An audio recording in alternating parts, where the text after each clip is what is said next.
After studying all the scriptures and learning all the scriptures from the sages and Swamis, somebody gave me Apta mantra, somebody gave me Veda mantra, somebody gave me Puranic mantra, somebody gave me Tantric mantra, and I used and I was very happy with them.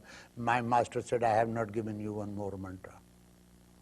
I felt very sad. He said, hence you are going to the West, I give you one mantra. I said, you have not taught me? He said, no.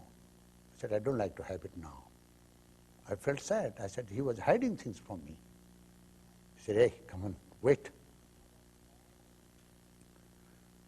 Above all the mantras I have given you, finally I give you a mantra. No matter where you live and wherever you go, in any condition you are, even while you are crying and you are crying in pain, agony, remember my words. Learn to be happy. No one makes you happy. No one has power to insert happiness. There is no such pill, there is no such medicine that makes you happy. You have to learn to make yourself happy. So no matter where you go, learn to be happy. Happiness is a state of tranquility. It means don't allow anyone to disturb your mind.